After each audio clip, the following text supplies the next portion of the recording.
जैसे हम आपको बहुत सी मर्यादा बताते हैं कि आपने ये त्योहार आता है होली, इसके अंदर कुछ भी सहयोग नहीं देना है, पार्टिसिपेट नहीं करना है। देखो पुण्यात्माओं, इस ज्ञान से आपका मन हटेगा इन बकवादों से। एक भक्त बता रहा था कि हमने 10 वर्ष तक कोई त्योहार मना कर नहीं देखा। हमारा एक परिवार है, चाचे ताऊओं का 10-12 घर हैं, उनमें 10 मौत होगी, एक एक वर्ष में 2-2 हो जाती, कई मौत होगी। तो जो कोई भी त्योहार हमने नहीं मनाया, त्योहार निकट आवे और कोई ऐसा निकट संबंधी या कोई भाई या माँ बाप वो मर जा, जुआ, कोई बहन विधवा होगी, हमने कहता 10 साल हो गए त्योहार नहीं मनाया कोई भी। अब इधर से होरी खेल रहे हैं, उधर कोई मृत्यु का संदेश आ जा, टक्कर मार रहा हो, तो अब खेल ले होरी, खेल के दिखा। इसे गंदे लोक में क्या करना था, क्या करने लग गए आप लोग। तो गरीबदास साहिब जी के पास गांव के लोग आए कि आओ महाराज होली खेल लेंगे। परमात्मा के बच्चे बोले भाई हम ये होली नहीं खेलते, हम होली खेलते हैं राम नाम की।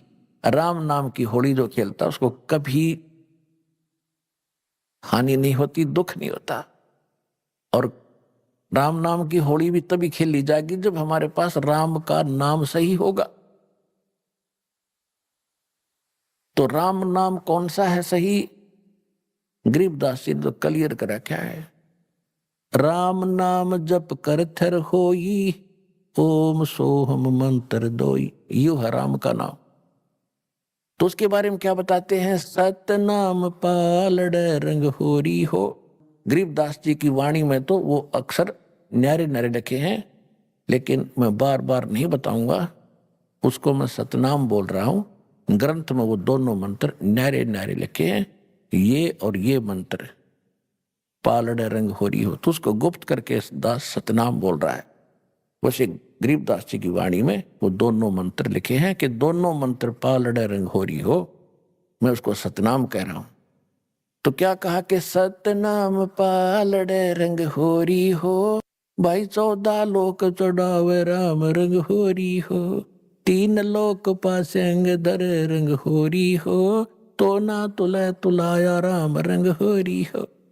अब इस सतनाम की आप भक्ति करोगे तो आपके घर पर कोई आपत्ति नहीं आओगी, ना कोई अकाल मृत्यु होगी, ना कोई दुख होगा, ना कोई रोग सतावेगा। तो असली होली, असली खुशी तो हम राम नाम के रंग से ही खेल सकते। उनका कहने का भाव ये है। अब जैसे तखड़ी के अंदर, तराजू के अंदर बैलेंस बोलो अंग्रेजी में, इसके 2 पलड़े होते तराजू के, और इसमें एक पासिंग शब्द है, पासिंग। शायद अब तो पासिंग एजुकेटेड बच्चे हो गए, इनको पता नहीं होगा पासिंग किसे कहते हैं।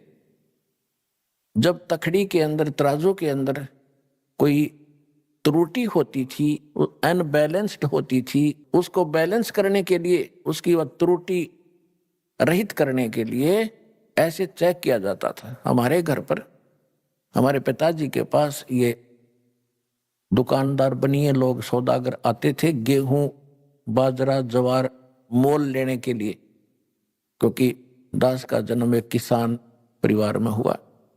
तो हमारे पिताजी कहते थे सेठ जी पहले अपनी वो तखड़ी चेक करा, इसमें कोई डांडी तो नहीं है, यानी कोई डिफेक्ट तो नहीं है। तो ऐसे करता था।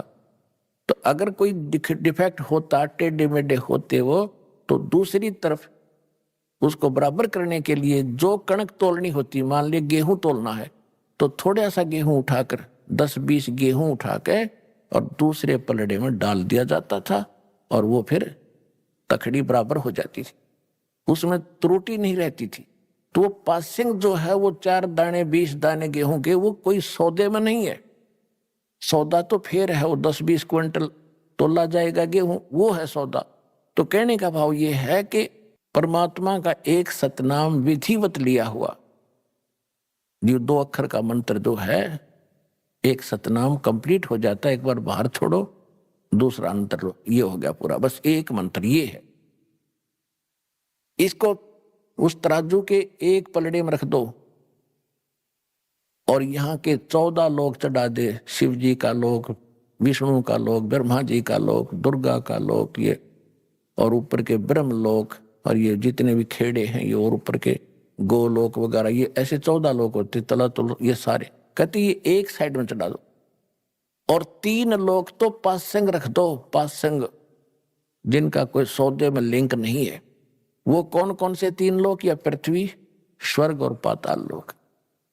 अब पुण्यात्माओं, क्योंकि आपको ना तो कोई ज्ञान देने वाला मिला अपने को, और ना ही हमें सिद्धात्म मार्ग का ज्ञान है। जब आप इस ज्ञान से परिचित हो जाओगे तो ये छोटी मोटी जो आप कोई कोठी बंगले, कोई 150 एकड़ जमीन लेकर के अपने आप को धन्य मान बैठे हो, यो अंधेरा हटेगा आपका। अब कोई एमएलए बन जाता है, कोई सरपंच बन जाता है, बस पूछो मत, न फूला नहीं समाता, सरपंच बन गया, चेयरमैन बन जाता है, एमएलए बन जाता है, एक मंत्री, मुख्यमंत्री बन जाता छोटे से स्टेट का, तो उसकी खुशी का कोई ठिकाना नहीं होता। ये बच्चों के खिलौने लगेंगे आपको, जैसे बच्चे अनजान खेल रहे हो गुड़िया के साथ। और परमात्मा क्या बताते हैं कि जो धन, जो वस्तु, जो कमाई आप कर रहे हो, वो कितनी कीमत आपके पास इकट्ठी हो रही है। कबीर साहब कहते हैं, कबीर सब जग निर्धना, धनवंता ना कोय, धनवंता सो जानियो, जिस पे राम नाम धन होए होए। परमात्मा कहते सारा संसार निर्धन है, चाहे सारी पृथ्वी का शासक हो और चाहे इंद्र की गद्दी प्राप्त हो, देवताओं का भी राजा हो, मृत्यु के उपरांत उसके पास कुछ नहीं होगा, और आपके पास इतना धन होगा कि आपके लिए ये 3 लोक भी पासिंग होंगे, यूजलेस, पूरी पृथ्वी भी यूजलेस आपके लिए। आपको ऐसा स्थान, ऐसा धन, ऐसी वस्तु वहां मिलेगी जाकर के। अब क्या बताते हैं, कोई मंत्री बन जाता है, प्रधानमंत्री बन जाता है, सब समझता मैंने अपने जीवन को सफल कर दिया। और जब वो अध्यात्म ज्ञान से परिचित हो गए, और आप तो हो ही लिए, तब आपको पता चलेगा इसने तो अपना जीवन नाश कर लिया, खाक सफल कर लिया मनुष्य जीवन को। मनुष्य जीवन का काम तो शुरुआत भी नहीं की। कोई पूर्व में कोई अच्छा नेता था, कोई अच्छा कोई संत महात्मा था, और उसका क्या करते हैं, मरने के उपरांत उसका स्टैच्यू बनाते, मूर्ति, उसकी स्थापना कर देते, एक ऊपर छतरी ही बना देते, और वो कहीं गधा बना होगा बिना भक्ति करके, और वहां उसके 1 साल में माला डाल रहे, उसकी बड़े गुणगान कर रहे, तो खाक गुणगान है ये। तो परमात्मा के ज्ञान से जब आप परिचित हो जाओगे, तब आपको महसूस होगा कि आपको क्या मिला और इस संसार को क्या मिला, जो आपको आज महिमावान नजर आ रहे हैं। लास्ट में जब भगवान के दरबार में आपकी कीमत आंकी जाएगी, उस समय पता चलेगा वो तो कौड़ी थे, तो सारी पृथ्वी का राजा हो, और आप लाल बन गए इस भक्ति के करने से, भगवान के दरबार में पहुंच जाओगे।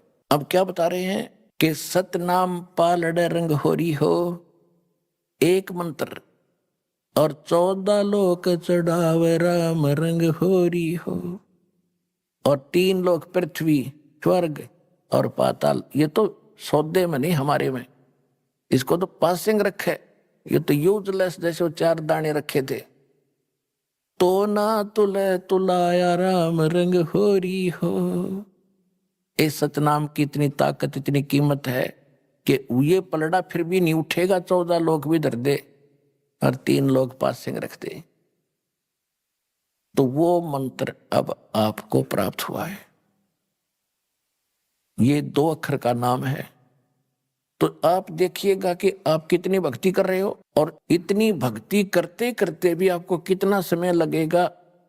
जैसे बैटरी आपके मोबाइल की, और ये डाउन हो जाती है, डिस्चार्ज हो जाती है, जब चार्जर पर लगाते हैं 1-1 घंटा लगी रहती है, जब जाके चार्ज होता है कि बिल्कुल खत्म हो चुकी थी। तो आपकी भक्ति इतनी कमजोर हो गई थी, आपकी आत्मा इतनी डिस्चार्ज हो ली थी कि ये सिमरन और ये भक्ति और दान धर्म आप आजीवन करते रहोगे, तब जाकर के आप चार्ज होगे और ऊपर जान जोगे होगे। तो इसे सदा है कि जब आप ऊपर से आए थे तब कितने आपके पास भक्ति धन था, उसको इस काल ने लूट लिया आपका।